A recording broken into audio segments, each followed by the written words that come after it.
so when he was 30 years old and he began his ministry, again we see as soon as he enters his ministry, the importance he gives to God's word. ఆయనకు 30 సంవత్సరాలు వచ్చిన తర్వాత తన పరిచర్య ప్రారంభించిన తర్వాత కూడా ఇక్కడ మనం ఏం చూస్తామంటే ఆయన దేవుని యొక్క వాక్యానికి ప్రాధాన్యత ఇచ్చినట్లు మనం చూస్తాం. As soon as his baptism is over, he goes into the wilderness to fast and pray for 40 days. తాను బాప్టిజం తీసుకున్న తర్వాత వెంటనే ఆయన ఉపవాసం ఉండి అరణ్యంలోనికి వెళ్ళాడు. And at the end of that period, the devil comes to tempt him. ఆ తరువాత సైతాను శోధించడానికి వచ్చాడు. This is part of God's plan for his son on earth.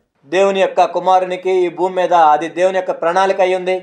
And the devil comes with a certain temptation, and Jesus replies to the devil, quoting the word of God. సైతాను శోధించడానికి వచ్చినప్పుడు యేసుక్రీస్తు ప్రభువారు దేవుని యొక్క వాక్యంతోనే ప్రత్యుత్తరం ఇచ్చారు. He just says it is written. ఈ విధంగా కూడా రాయబడి ఉంది అని చెప్పారు. That's the answer for me. ఆయన దగ్గర నుంచి వచ్చిన జవాబు అదే. You tempt me to turn the stones into bread because I'm hungry. నేను ఆకలి కొని ఉన్నాను కాబట్టి రాళ్లను రొట్టెలుగా మార్చుకోమని సైతాను నన్ను శోధించాడు. And I haven't eaten for 40 days, but నేను 40 దినాలు ఉపవాసం ఉన్నాను. I live by God's word. అయినా కానీ నేను దేవుని యొక్క మాట చొప్పునే బ్రతుకుతాను. Quoted that scripture from Deuteronomy chapter 8, which says, man shall not live by bread alone. This is in Luke chapter 4 and verse 4. ద్వితీయోపదేశకాండం 8వ అధ్యాయం నుండి ఆయన ఈ మాట చెప్పారు, మనుష్యుడు రొట్టె వలన మాత్రమే జీవించడు. లూకాసు వార్త 4వ అధ్యాయం 4వ వచనంలో ఈ మాట ఉంది. But man shall live by every word that proceeds from God's mouth. We find the fuller statement of that in Matthew 4 and verse 4. మనుష్యుడు రొట్టె వలన కాదు కానీ దేవుని నోట నుండి వచ్చే ప్రతి మాట వలన జీవించును.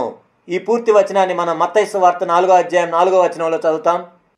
And this is a quotation from Deuteronomy chapter 8 and verse 3. ద్వితీయోపదేశకాండం 8వ అధ్యాయం 3వ వచనం నుండి ఈ మాట చెప్పబడింది. How is man supposed to live? ఒక మనిషి ఏ విధంగా జీవించాలి? By every word that proceeds out of the mouth of God. These are the first spoken words of Jesus, దేవుని నోట నుండి వచ్చే ప్రతి మాట వలన జీవించాలి. recorded in the Bible after he began his ministry. యేసుక్రీస్తు ప్రభువారు తన పరిచర్య ప్రారంభించిన తర్వాత తన నోట నుండి పలికిన మాటలను మొట్టమొదటిగా బైబిల్లో రికార్డ్ చేయబడిన మాటలేవి. After his baptism, తాను బాప్తిజం తీసుకున్న తర్వాత man shall not live by bread alone, and we could say all the other things necessary for life. మనుష్యుడు రొట్టె వలన మాత్రమే జీవించడు. మన జీవితంలో కావాల్సినవన్నీ అని మనం చెప్పొచ్చు. They're not for physical life. That's not enough. కేవలం భౌతిక సంబంధమైన జీవమునకు సంబంధించినవి మాత్రమే కాదు. Man must live by every word that proceeds out of the mouth of God. In other words, కానీ దేవుని నోట నుండి వచ్చే ప్రతి మాట వలన జీవించాలి. if I miss something of what God has spoken for me, ఇంకో మాటలో చెప్పాలంటే దేవుడు నా గురించి ఏదైతే మాట్లాడాడో దాన్ని నేను కోల్పోయానంటే, in that measure I'm not going to have the fullness of life that God wants me to have. దేవుడు నన్ను ఎంత పరిపూర్ణమైన జీవం కావాలని కోరుకున్నాడో నేను ఎంతైతే వినలేదో అంత కోల్పోతాను. I believe this is the reason why many Christians, their lives are so shallow. అందుకే అనేక మంది క్రైస్తవుల జీవితాలు ఎంతో లోతు లేనివిగా ఉంటాయి. They don't know their privileges as Christians. క్రైస్తవులుగా వారికి ఉన్న ఆధిక్యతలు ఏంటో వాళ్ళకి తెలియదు. They live in fear, they live in insecurity, వాళ్ళు భయంలో జీవిస్తుంటారు, అభద్రతలో జీవిస్తుంటారు. they are defeated by sin. వాళ్ళు పాపంలో ఓడిపోతుంటారు. What is the reason for all these things? వీటన్నిటికీ గల కారణం ఏంటి? Why is there so much confusion in their homes? ఎందుకు వాళ్ళ ఇళ్లలో ఎంత కలవరం ఉంది? Why is it so many the children of so many believers are going astray? అనేక మంది విశ్వాసుల యొక్క పిల్లలు ఎందుకు దారి తొలగిపోతున్నారు? The answer to all of this is found in this one reason. వీటన్నిటికీ జవాబు ఈ ఒక్క కారణంలోనే ఉంది. Many Christians do not take the study of God's word and receiving his word regularly from God seriously. అనేక మంది క్రైస్తవులు దేవుని యొక్క వాక్యాన్ని అధ్యయనం చేయటం, దేవుని నుండి మాటలను పొందటం, దాన్ని తీవ్రంగా తీసుకోరు. And then they can't live. కాబట్టి వాళ్ళు జీవించలేరు. In fact, Jesus compared it with food.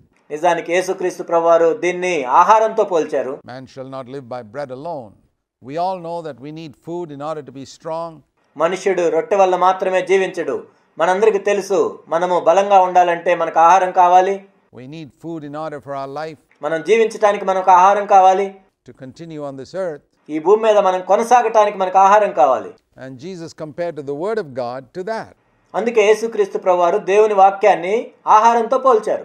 Exactly like you need food on this earth, here is something more important than food. ఈ భూమి మీద మనకు ఆహారం ఎంత ప్రాముఖ్యమైందో అంతకంటే కూడా ఎక్కువ ప్రాముఖ్యమైంది ఇక్కడ ఉంది. To receive God's word. And the second time, దేవుని వాక్యాన్ని స్వీకరించటం. when the devil came to him and tempted him, రెండవసారి సైతాను వచ్చి యేసు ప్రభువుని శోధించినప్పుడు quoting God's word.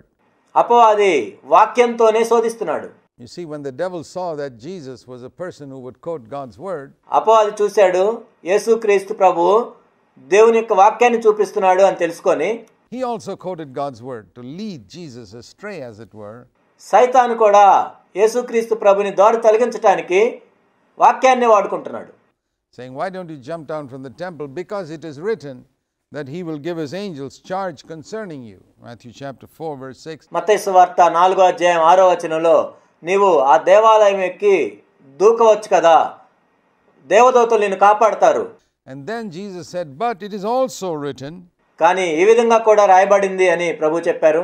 on the other hand, that you shall not tempt the Lord your God. నీ ప్రభు అయిన దేవుణ్ణి నీవు శోధించకూడదు.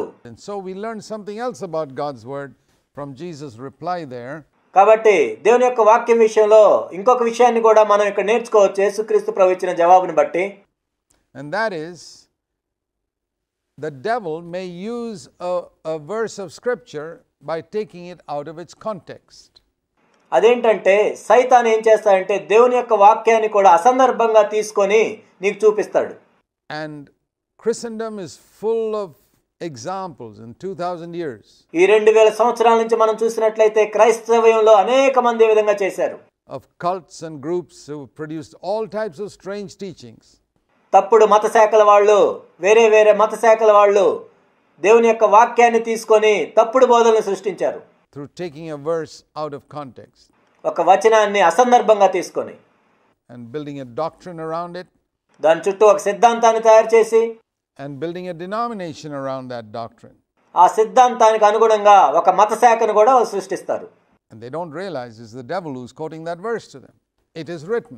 ఈ విధంగా రాయబడి ఉంది అని ఆ వాక్యాన్ని వాళ్ళకు చూపించే సైతాన్ అని వాళ్ళకి తెలియదు. So what we learn from here is that the whole truth of God is not found in the phrase it is written. కాబట్టి ఇక్కడ మనం ఏం చూస్తున్నాం అంటే దేవుని యొక్క సర్వసత్యం కూడా ఈ విధంగా రాయబడి ఉంది అన్న దాంట్లోనే ఉండదు. But it is written and it is also written. ఇక్కడ రాయబడి ఉంది, ఇలా కూడా రాయబడి ఉంది అన్న దాంట్లోనే ఉంటుంది. In other words, we've got to compare scripture with scripture in order to understand the whole mind of God. ఇంకో మాటలో చెప్పాలంటే దేవుని యొక్క మనసుని మనం సంపూర్ణంగా అర్థం చేసుకోవాలంటే ఒక లేఖనాన్ని మరొక లేఖనంతో పోల్చి చూసుకోవాలి.